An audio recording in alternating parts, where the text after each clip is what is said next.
ሰላም ጤና ይስጥልን።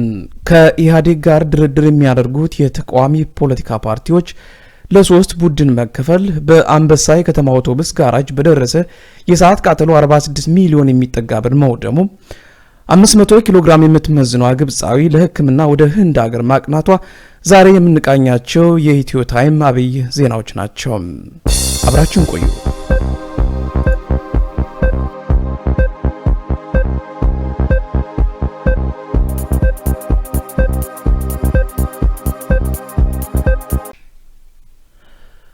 በድርድር የሚሳተፉ ተቃዋሚ ፓርቲዎች በሶስት ቡድን ተከፋፍለዋል። በድርድር ጉዳይ ከኢህአዴግ ጋር ለመነጋገር ረቡዕ የካቲት 8 የተቀጣጠሩት ከደርዘን በላይ ተቃዋሚ ፓርቲዎች በሶስት ጎራ ተሰባስበውና ተከፋፍለው ከኢህአዴግ ጋር ለመደራደር ወስነዋል ሲል አዲስ አለማያ ዘግቧል። ድርድሩ በማን መሪነትና ታዛቢነት እንደሚካሄድ ግን አልተወሰነም። በዚህ ጉዳይ ላይ ተነጋግረው ውሳኔ ለማስተላለፍም ነው ለረቡዕ የተቀጣጠሩት። ሁሉም የተቃዋሚ ፓርቲዎች የድርድር መነሻ ሀሳቦችን በጋራና በተናጠል ለፓርላማ ጽፈት ቤት እንዳስገቡም ገልጸዋል። አንደኛው የኢዴፓ ቡድን ነው። ኢዴፓ፣ ሰማያዊ፣ መኢአድ፣ ኢራፓ፣ መኢዴፓና ኢብአብ በጋራ ለመደራደር መሰብሰባቸውን ገልጸው ከኢህአዴግ ጋር የሚደራደረው ድርድር እንዴት መካሄድ እንዳለበት የራሳችንን ሀሳብ አቅርበናል ብለዋል። የፈጠሩት ቡድን ለጋዜጠኞች በሰጠው መግለጫ በአደራዳሪነትና በታዛቢነት እነማን እንደሚሳተፉ በመዘርዘር የጋራ አቋም መያዛቸውን ስድስቱ ፓርቲዎች ጠቅሰው ሚዲያዎች ድርድሩን እንዴት እንደሚዘግቡትም አስታውቀዋል። ስድስቱ ፓርቲዎች የህዝብ ጥያቄዎች በሙሉ እስኪመለሱ እንደሚደራደሩና አስፈላጊ ከሆነ ህገ መንግስቱን የማሻሻል ድርድር ከገዢው ፓርቲ ጋር ለማድረግ እንደተዘጋጁ ጠቁመዋል። በድርድሩ ወቅት የህዝብ ድጋፍ እንደሚያስፈልጋቸው ፓርቲዎቹ ገልጸው ድርድር የሚያካሂዱት የፓርቲ ጉዳይ ለማስፈጸም ሳይሆን ህዝቡ በተቃውሞ ሲያነሳቸው የነበሩትን ጉዳዮች በማንገብ እንደሆነ ተናግረዋል። በሀገሪቱ ተቀስቅሶ የነበረው ተቃውሞና አመጽ በስርዓቱ አምባገነንነት ሳቢያ የተፈጠረ ነው የሚል አቋም መያዛቸውን ፓርቲዎቹ ገልጸዋል። ተቃዋሚዎች በተደጋጋሚ ሲያቀርቧቸው የነበሩ የማሻሻያና የማስተካከያ ሀሳቦች በመንግስት በኩል ተቀባይነት ተነፍጓቸው ቆይተዋል። ይህም ሀገሪቱን ዋጋ አስከፍሏታል ብለዋል ፓርቲዎቹም። የተጀመረው ድርድር በገዢው ፓርቲ በኩል በቅንነትና ቁርጠኝነት የሚከናወን ከሆነ ውጤት ያመጣል የሚል ተስፋ እንዳላቸው ፓርቲዎቹ ጠቅሰዋል። ድርድሩ ከወዲሁ የህዝብ ታማኒነትን እንዲያተርፍ መንግስት የፖለቲከኛ እስረኞችን መፍታት ይጠበቅበታል ሲሉም ፓርቲዎቹ ጠይቀዋል።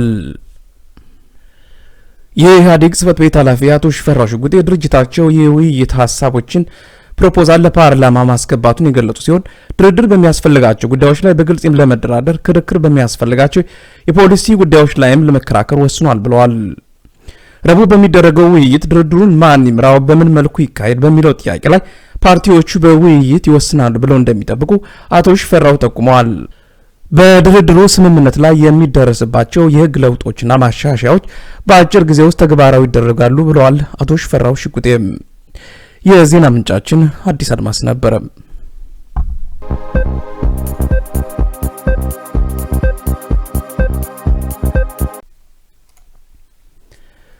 በአንበሳ አውቶቡስ ጋራጅ ላይ በደረሰ የእሳት አደጋ 46 ሚሊዮን ብር የሚጠጋ ንብረት ወደመ።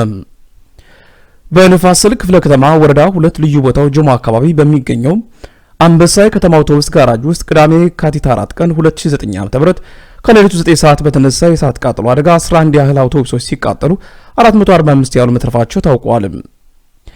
የአዲስ አበባ ከተማ አስተዳደር እሳትና ድንገተኛ አደጋዎች መከላከልና መቆጣጠር ባለስልጣን የህዝብ ግንኙነት ኃላፊ አቶ ንጋት ማሞ እንደተናገሩት በአውቶቡሶቹ ማደሪያ ውስጥ 456 አውቶቡሶች አድረው ነበር ሲሆን መንስኤው ያልታወቀ የእሳት ቃጠሎ አደጋ ሌሊቱን ተነስቶ 11 አውቶቡሶችን ከጥቅም ውጭ አድርጓቸዋል። በቃጠሎ 46 ሚሊዮን ብር ውድመት የደረሰ ሲሆን እሳቱንም ለማጥፋት 8 የእሳት አደጋ መኪኖች፣ 167,000 ሊትር ውሃ፣ 4500 ሊትር ፎም እና 60 ባለሙያዎች ተሰማርተው እንደነበር ባለሙያው ተናግረዋል። እሳቱን ለማጥፋት 2 ሰዓት ያህል የፈጀ ሲሆን በሰው ላይ ግን ያስከተለው ጉዳት እንዳልነበር የህዝብ ግንኙነት ባለሙያው አክለው ተናግረዋል። የአደጋው መንስኤም እየተጣራ ነው። የዜና ምንጮቻችን ዛሜ ኤፍኤም እና ኢቢሲ ነበሩ።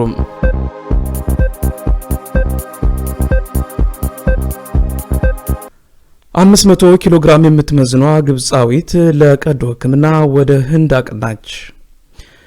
500 ኪሎ ግራም የምትመታዋ የ36 ዓመት ኤማን አህመድ ከአሌክሳንድሪያ ግብጽ ተነስታ ነው ወደ ህንድ ሙምባይ በቀዶ ሕክምና ግዙፉን ሰውነቷን ለመቀነስ ያቀናችው።